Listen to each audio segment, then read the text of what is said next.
Charlando con Mafe y para el día de hoy tengo una invitada muy especial. Ella es Laura Ulloa. Ella bueno, estudió ciencias políticas porque lo de ella es arreglar el mundo, darle un paso mejor a esta vida de todos. Y bueno, con su experiencia de vida, vamos a saber por qué ella, a pesar de ser una mujer tan joven, tiene una experiencia de vida maravillosa que hoy la pone a lo largo y ancho del mundo dando conferencias de cómo ser unas personas más benevolentes, de dar perdón y de ser mejores seres humanos. Bienvenida, Laura Ulloa. Muchas gracias, Mafe. Es un honor estar contigo en este programa. Gracias por haberme invitado a compartir mi historia. Qué linda. Bueno, les quiero contar que esta gran mujer a los 9 años tuvo una experiencia de vida que cambió por completo lo que sería la persona que es hoy. Tuvo 2 experiencias, pero quiero que ella nos cuente cuáles fueron esas experiencias que cambiaron tu vida y te han hecho la persona que eres hoy. Bueno, a lo largo de la vida, sin duda, vivimos muchas experiencias que nos cambian, que nos transforman, y unas pues más, digamos, más importantes que otras. Yo comencé desde muy pequeña con 2 que me marcaron para siempre. La primera fue un secuestro masivo que ocurrió en la ciudad de Cali a feligreses que atendían a la iglesia el domingo. Éramos 200 personas. Entró la guerrilla y secuestraron a todas las personas que estaban allí. Afortunadamente, ese día mi mamá, mi hermana y yo pudimos regresar a casa. Otras personas también corrieron con esa misma suerte, pero muchas otras tardaron varios meses en regresar. Después de ese incidente yo dije, uy, ya me secuestraron, ya no me vuelve a pasar, porque realmente pues es como que así pensaba yo en ese momento de mi vida. Y lastimosamente 2 años después, cuando tenía 11 años, estaba en el bus del colegio llegando a mi casa en Cali, ya la veía, y detuvieron el bus. 5 hombres se subieron armados y fui a la única que bajaron de ese bus. Y en ese momento me secuestró las FARC, otro grupo terrorista en Cali, en Colombia, y permanecí en cautiverio por 7 meses. Ay, Laura, cuando uno a los 11 años tiene esa experiencia de vida, me imagino que en ti había muchas preguntas, muchas situaciones que tú no comprendías y que te hicieron generar muchas habilidades.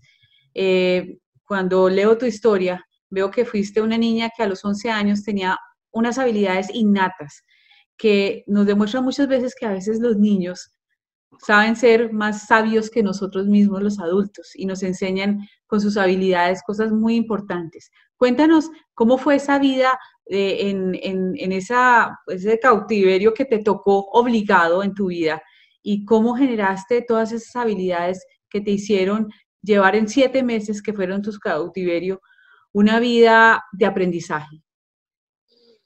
Bueno, yo creo que cuando somos pequeños no nos damos cuenta que a la final lo que somos es el reflejo de nuestros padres.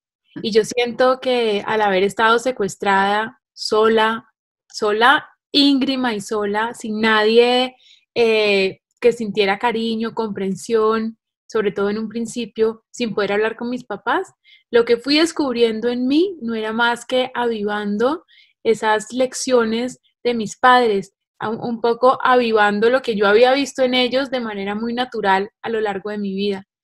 Los primeros meses para mí fueron unos meses muy duros porque, como te digo, todo era absolutamente ajeno a la realidad que yo estaba acostumbrada a vivir.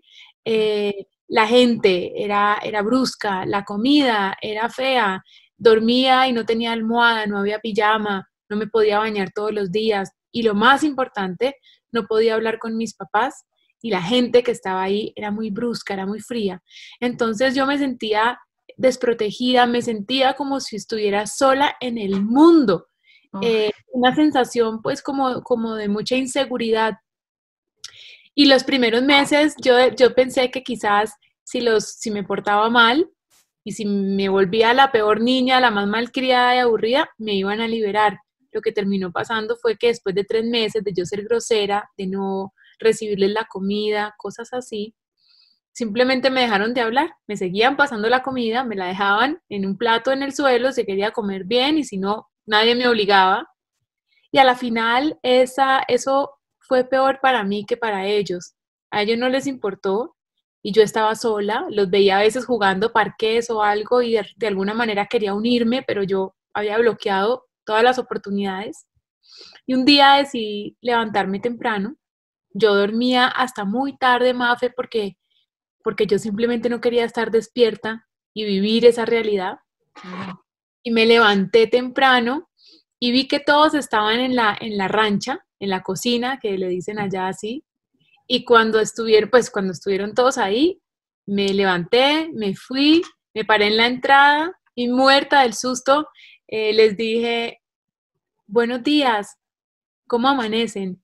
Y me acuerdo la cara de ellos de, ¿qué le pasa a esta niña? Se lo murió, o sea, y me respondieron, bien, ¿quiere desayunar? Y yo, bueno, no sé cómo desayuné, tenía aquí unos nervios, una bola, pues horrible, pero al final un guerrillero se levantó y dijo, voy por leña, ¿quién me acompaña? Y yo, no, Callada. no, que yo no quiero, todos los sacaron excusas y al final me dice, oiga, ¿y por qué no me acompaña usted?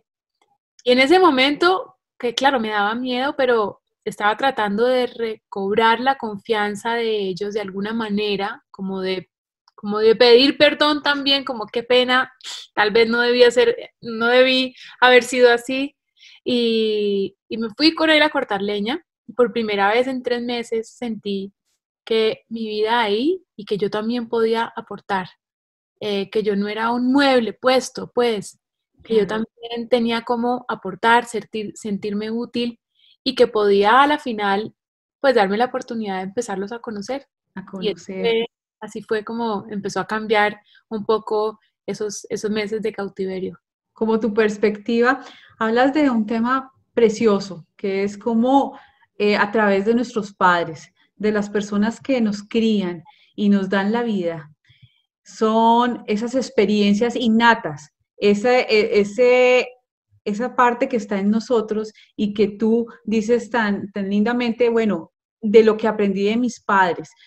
Tú expresas que, bueno, tus oportunidades en la vida han sido grandes y gratas, que es algo que, pues, que realmente nadie es culpable. Hay gente que nace en unas circunstancias diferentes, tú naciste en unas circunstancias también diferentes, pero siempre tuviste la calidez de unos padres que te enseñaron a ser una persona que se conmoviera con otros, ¿verdad? Y yo creo que eso también ha sido una de las bases y la solidez que te dio allí para poder entender ciertas circunstancias y balancear también esa vida que llevaste.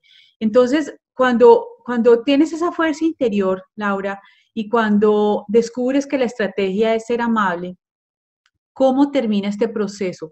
¿Qué te llevas de esa circunstancia de haber vivido con ellos y qué te dejó a ti esa experiencia cuando llegas de nuevo a casa?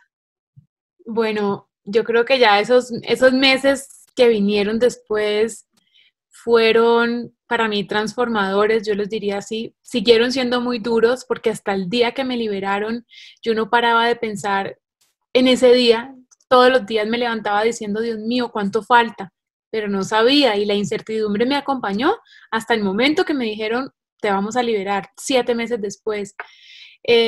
Pero sí siento que me ayudó mucho, uno, a poder aceptar esa realidad y dos, a entenderla, porque para mí era inentendible cómo una persona decidía irse de su casa, abandonar a su familia y unirse a un grupo, en ese momento, o sea, en un grupo de gente mala, ¿cierto? De Claro, asesinos, de gente claro. que secuestraba, por Dios, como que no entendía.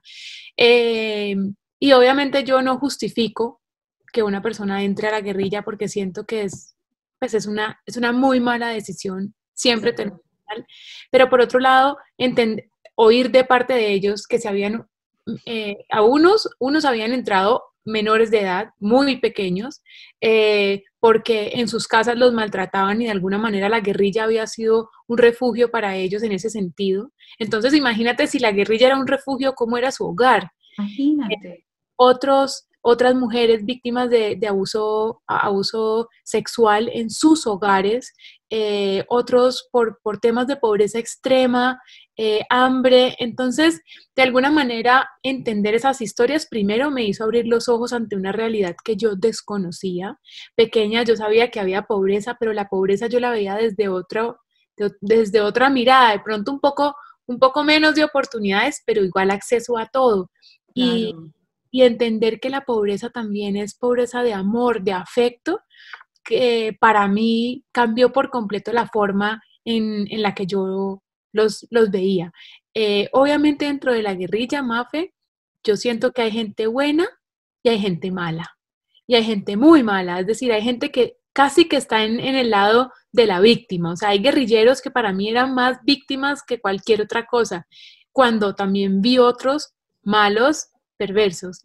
Entonces, aceptar esa realidad y entenderla, yo creo que me cambió la perspectiva en adelante también con lo que yo quería hacer con mi vida. Con tu vida. Tú hablas de un momento que fue crítico en tu vida una vez que llegaste. A ti te invitan una vez llegas, te invitan a hacer una entrevista. Y esa entrevista cambia también un proceso de, digamos, de liberación y de poder contar tranquilamente cuáles fueron esos sucesos. Y te dejan en un silencio de 13 años. ¿Cómo fue este silencio y por qué pasó este silencio que tú misma decidiste tener? Bueno, en el momento en el que a mí me liberan, para mí el secuestro fue como un libro, como un capítulo de mi vida que se cerró, quedó atrás.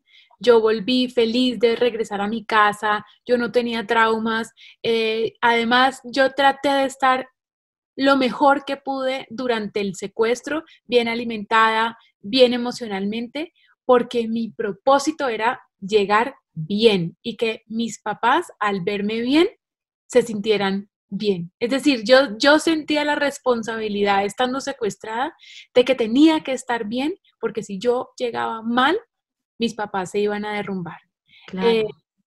y al regresar al día siguiente, llegaron unos periodistas a la casa y mi mamá me preguntó que si quería dar una entrevista y yo le dije sí. Di la entrevista y Mafe, uno a los 11 años, a los 12 años, uno no piensa en lo que va a decir, que sea Claro. políticamente correcto, uno es simplemente Un niño. y es transparente Sí, y genuino, ¿sí? Y sí, hablé, claro. respondí. Y resulta que al día siguiente sale en el periódico de la ciudad la entrevista, 2 páginas, y el título en negrillas, en mayúsculas, decía, por momentos extraño la montaña. En ese momento había 3.500 secuestrados en Colombia. Imagínate lo que eso causó. Claro. Colegio y todos mis amigos me decían, oye, Lauris, mi mamá está diciendo que si a ti no te importan los secuestrados, mi papá está diciendo que si tú te volviste guerrillera y me dolió mucho y además me sentí muy frustrada conmigo misma al no poderme haber expresado tal vez tan acertadamente como yo quería. No era que yo quería volver, Claro. pero había visto en los ojos de estas personas también una realidad muy confusa para una persona pequeña. Claro. Y entonces lo que decidí desde ese momento fue como dar un paso atrás y no hablar más del tema en público. Siempre estuve abierta, si me preguntaban mis amigos, di varias conferencias pequeñas por fuera de Colombia, pero acá no. Imagínate. Mm. Eh, y entonces por eso estuve esos años ausente, pues. Ausente. Como, mira cómo muchas veces la responsabilidad de nosotros como periodistas de interpretar, de ponerse también la posición de una niña, como tú bien lo expresas. Tu intención era más de hablar sobre todo esto que habías visto y seguramente tus ganas de ayudar y genuinamente e inocentemente expresaste esa idea que, bueno, que de repente pasan esos 13 años y, bueno, cuando ya pasa todo esto, hay una invitación también que cambia tu vida y que te hace volver a ese escenario, a esa posición en la cual tú a través de tu vida puedes dar a otros la posibilidad de pensar que se puede perdonar y que puede la gente llevar a un nivel de su vida en donde, como tú bien lo dices, no traer las cargas porque todos vivimos situaciones difíciles, sino dar las posibilidades de dejar esas cargas y seguir con una nueva aventura en la vida. Entonces cuéntanos cómo ese silencio se detiene y qué pasa a partir de eso, después de esos 13 años. Bueno, esta es una linda historia porque yo en el 2014 trabajaba en la Fundación Corona en Bogotá, era coordinadora de proyectos sociales y manejaba varios proyectos. Y en ese momento me suena el teléfono en la oficina, contesto y me dicen, Laura, te llamamos de la revista Pacifista, te queremos hacer una entrevista. Y yo, claro, ¿qué proyecto quieren conocer? Y me dice, no, queremos hablar sobre tu historia de perdón, queremos conocer tu proceso de perdón. ¿Te parece si te hacemos una entrevista en 2 semanas? Y yo no sé por qué, yo les dije, sí, sí, claro. Colgué el teléfono, mi novio, que hoy en día es mi esposo, está trabajando en Nueva York y lo llamé y le dije, por favor, tráeme este libro que se llama Forgive for Good. Lo busqué como en Google, como libros para perdonar y me lo trajo. Y me lo empecé a leer y empecé a entender cuál había sido mi proceso de perdón. Y fue muy lindo porque cuando uno es pequeño, ¿cierto? El perdón muchas veces se da de manera orgánica, de manera genuina. Yo nunca realmente había entendido por qué, pero desde que a mí me liberaron, yo no sentía odio por los guerrilleros. Me preguntaron si los había perdonado y había dicho que sí sin pensarlo 2 veces, pero no me había puesto a la tarea de entender ese proceso. Y me hicieron una entrevista muy linda, salió y se volvió viral. Y después de esa entrevista vinieron muchas más. También en ese momento estábamos en todo el tema del plebiscito en Colombia, si se votaba sí o no a los acuerdos de paz con las FARC. Entonces fue una época muy linda porque entendí que ahí, en ese momento, tal vez las personas ya estaban más abiertas a hablar del perdón. A muchas personas ya les habían sanado sus heridas, mientras que hace ya 13 años, cuando había hablado de eso por primera vez, la gente lo había rechazado completamente. Y desde entonces, pues he estado en este camino de hablar sobre el perdón, no solo el perdón a los guerrilleros, sino el perdón como una herramienta para nosotros crecer, para nosotros liberarnos de todo eso que nos ata, que nos pesa en la vida. Y ha sido muy lindo, ha sido un proceso espectacular. Desde entonces he tenido la oportunidad de dar conferencias, de hacer un TED, y bueno, y ahora estoy escribiendo un libro que Maravilloso. ¿Cómo se llama tu libro? todavía no tiene nombre. Bueno, cuando vayas a lanzar ese libro, Charlando con Mafe tiene que estar allí. Todo eso sí se ha asegurado, Laura. Ay, gracias, no, qué dicha. Y ese libro, me imagino que habla de todas esas experiencias. Quisiera contarles a nuestros seguidores que esta niña tan linda, que es Laura Ulloa, a sus 11 años, ella cumplió sus 12 añitos estando en cautiverio y logró con su forma tan especial de ser impactar a esos guerrilleros.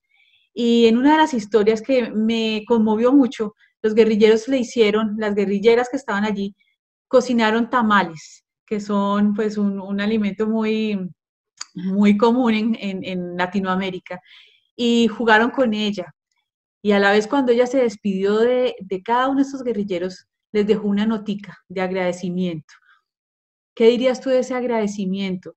Qué historia más linda y que realmente me conmovió mucho, Laura. ¿Cómo agradecer al que nos ha ofendido, al que nos ha quitado esa posibilidad, muchas veces en tu caso, que fue la libertad, que es algo sagrado? ¿Cómo agradecer al que nos ofende? Mafe, esa historia es muy linda, qué chévere que la contaste, porque el día que me dijeron que me iban a liberar, comenzamos a caminar y nos demoramos 4 días en salir a un pueblo donde me liberaron. Estábamos muy metidos en la selva. Y durante esas noches le hice, como tú bien mencionas, una cartica a todos los guerrilleros que me habían tenido desde el principio, que yo les decía que eran mi anillo de inseguridad.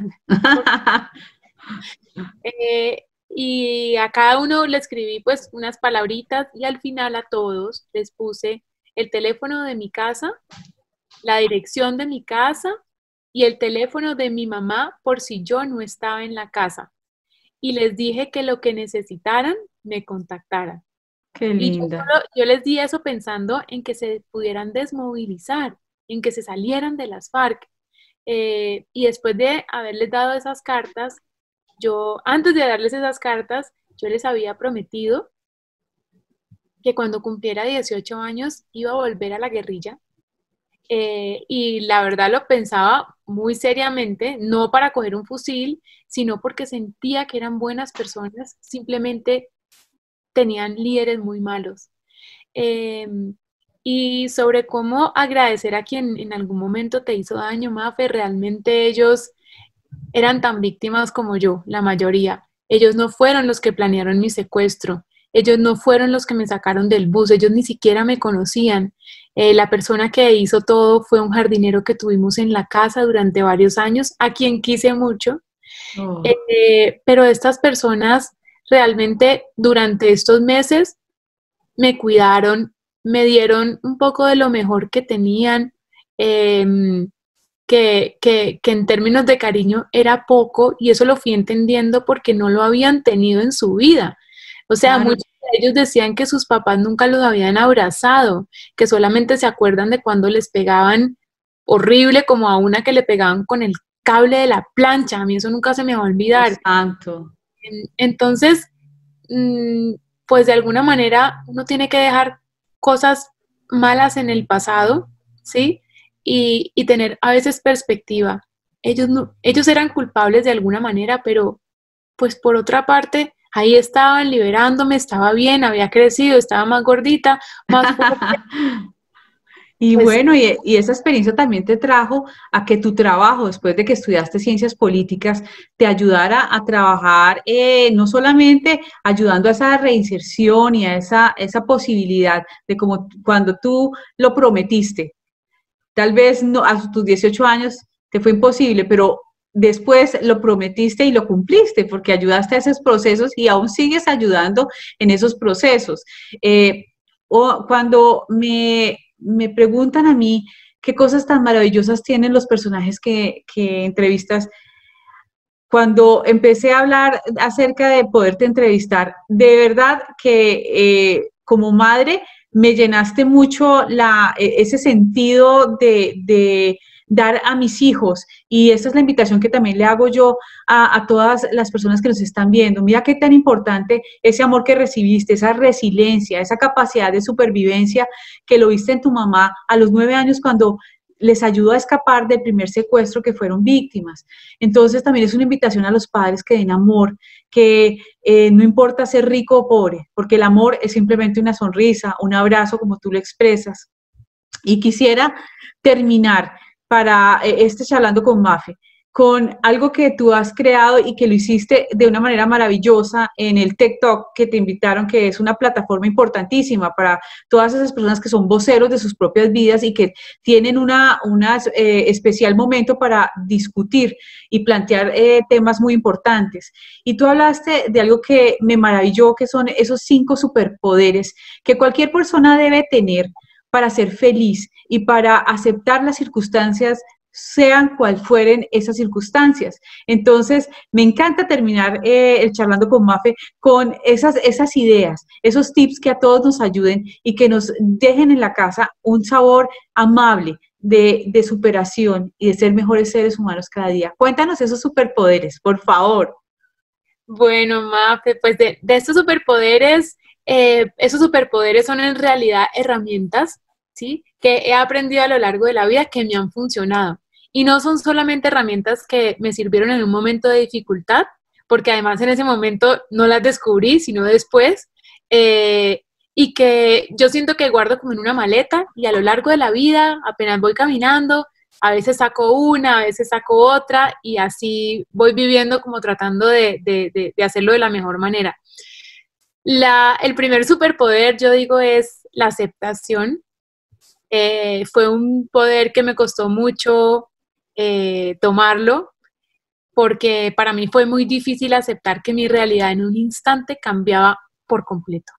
Y realmente las cosas difíciles son eso, es algo que llega a lo que no estamos acostumbrados, un quebranto de salud, un tema económico, Tantas circunstancias, sí. tantas circunstancias. Entonces, en el momento en el que acepto mi nueva realidad, estando secuestrada, allí empiezo a actuar sobre eso, sobre lo que existe, no sobre el pasado que ya no está. Y eso me permite como no solamente ser más realista, sino también empezar a pensar en cosas que me sirven para sobrellevar ese momento y no para vivir un momento que no existe. Claro. Otro superpoder para mí fue la sonrisa, porque me di cuenta que la sonrisa es un círculo virtuoso supremamente poderoso. Tú le sonríes a alguien aunque no lo conozcas, aunque vayas en la calle, y lo más probable es que te sonrían de vuelta. Y yo siempre he sido una persona sonriente, mi mamá es una persona súper sonriente y como que heredé eso de ella, mi papá también.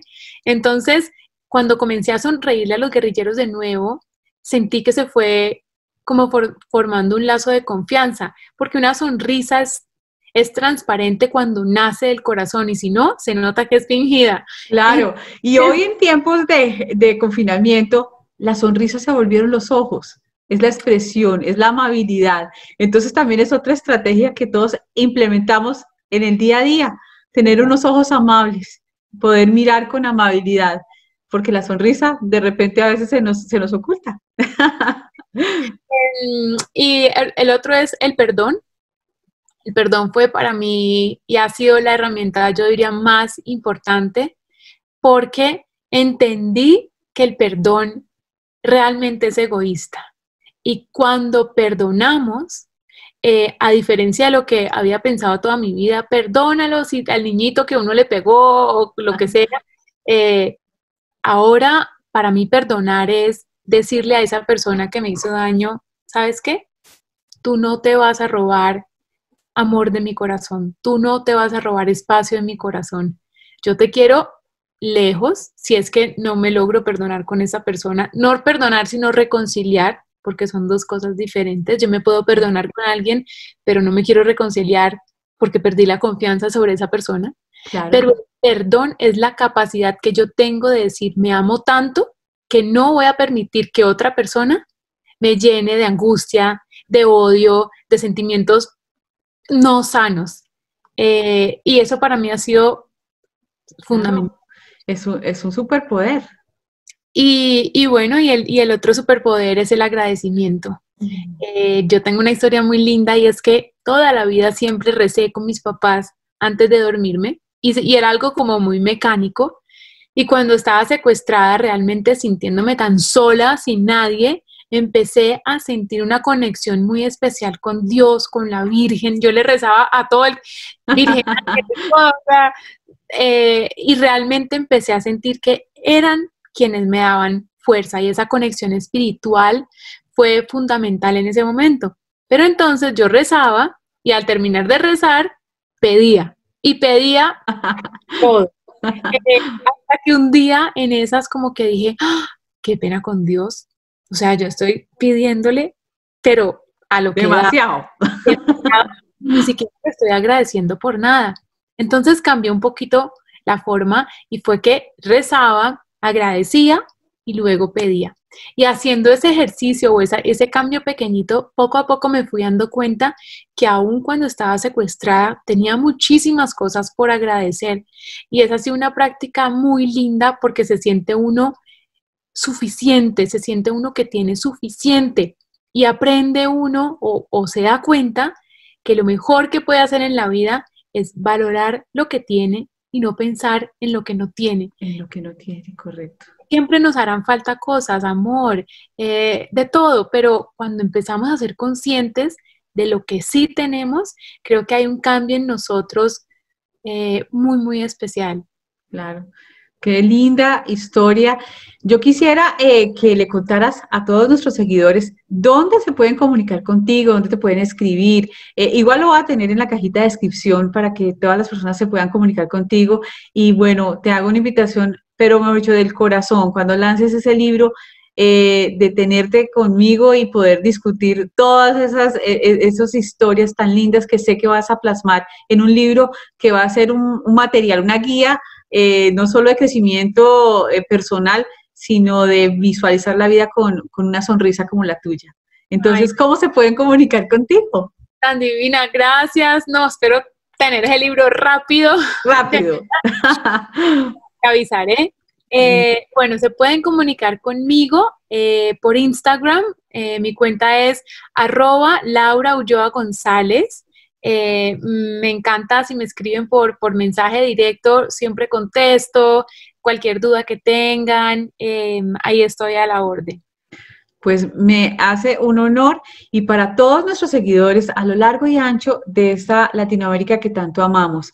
Una historia que realmente yo sé que ha tocado sus corazones, en Canadá, de habla hispana, en los Estados Unidos y en España, que también nos siguen. Bueno, con Laura Ulloa, que estuvo hoy conmigo, y bueno, te agradezco muchísimo. Ya saben que toda la información la van a encontrar en los medios sociales que cubro.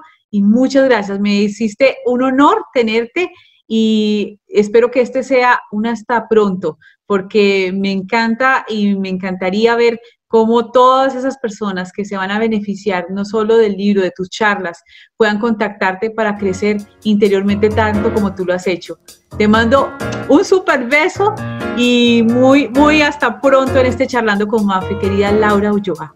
Muchas gracias, Mafe. Otro beso muy especial para ti, y fue un honor haber estado en este programa. Muchas gracias y muchísimos éxitos. Muchas gracias a ti también. Chao, chao. Chao.